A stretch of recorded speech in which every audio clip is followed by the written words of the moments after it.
Referee Larry Chavez steps in. And don't forget, right after ESPN's championship boxing, college football, Tennessee and Vanderbilt, Ron Franklin, Mike Gottfried with the call. And a lot of people, good hooks by, man, a lot of people think Vanderbilt has a chance for an upset in that game. So it should be, I bet it's going to be a close game. And Sanders continuing to press Mayweather. But now Mayweather's starting to get some of his power shots in. There, that right hand and the hook. That's the combination punching of Floyd Mayweather. We saw evidence of it at the Olympics and, of course, in his first fight against Apodaca, when he threw 35 punches per round and landed 49% of his punches, 69% of his power shots.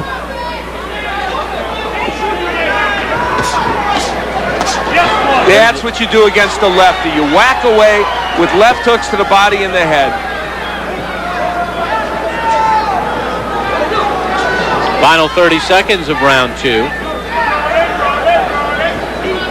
And I wouldn't be a bit surprised if Jeff, who is still an active boxer, gets in and is very adept at switching, spars with Floyd and gets in there and works as the lefty when they're facing a lefty. Final seconds of round 2, scheduled for 4. Floyd Mayweather and Reggie Sanders on ESPN.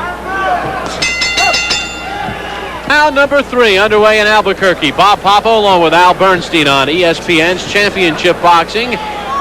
Floyd Mayweather, a bronze medalist in the '96 Olympics, taking on Reggie Sanders. And so far, Al Sanders has not backed down from the high-profile Olympian. No, he really came after him in the second round, but Floyd Mayweather reacting very, very well, counterpunched extremely well, and had himself a very good second round. And this will give us an indication of how well Mayweather did in round 2. Landing right at that 49%, which is exactly what he landed in his first pro fight overall. Nice to see Bob Canobio and Logan Hobson from Punch Profile make it here to Albuquerque. Of course, they worked last night's show on the Deuce in Roanoke, and they made it here with time to spare. Driving through winding roads in the Ozarks to get to an airplane, this is what I call dedication. Or possibly insanity, I'm not sure which. Sanders giving Mayweather enough movement to negate Mayweather's jab.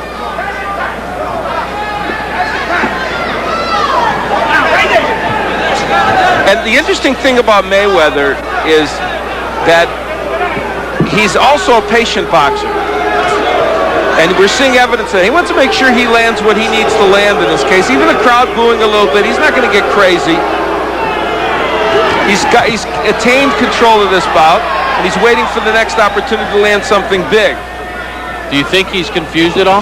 No, I really don't. Good right hand there, but I think he knows what to do in there, and he's been waiting for those opportunities to get in the inside for the uppercut and also the hook, which he started landing toward the end of the last round.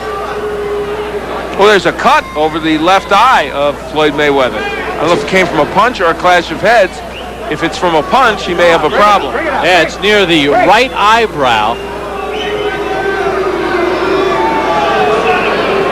That may hasten his effort to try and end this bout.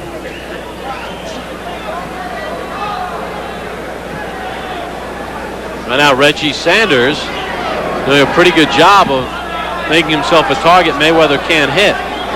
He's staying on the outside. Mayweather's not really getting off to the left as much as he needs to land those double left hooks to the body and the head. He was doing it in round 2.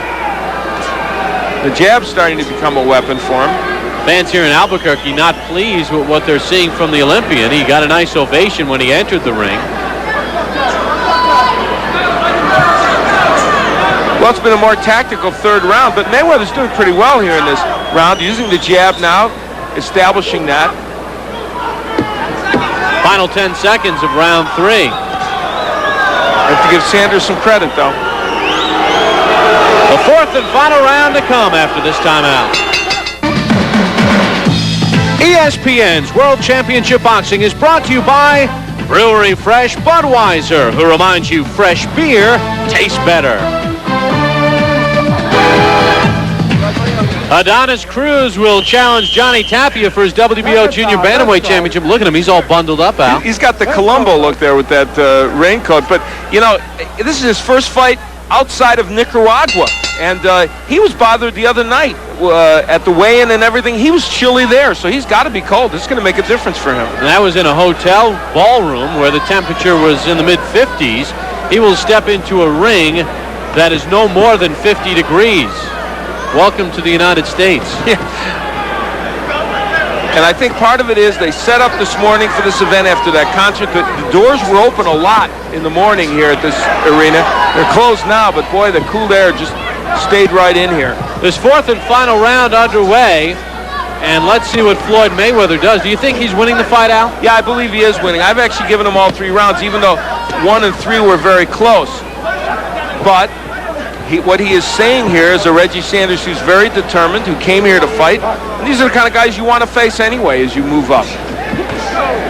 And let's give Reggie Sanders a lot of credit. He has really been in there trying and has made some things happen. Miguel Diaz doing a good job with the cut over the right eyebrow of Mayweather. That was sustained in the last round. Mayweather did not realize he was bleeding until after the round. Now that is an illegal maneuver, but one that is used so often by fighters we almost forget that it's illegal, as Mayweather pushed Sanders aside. Mayweather now using a lot more movement, making Sanders come to him. The fans in Albuquerque are not pleased with the style, but as Mayweather has told us, I want to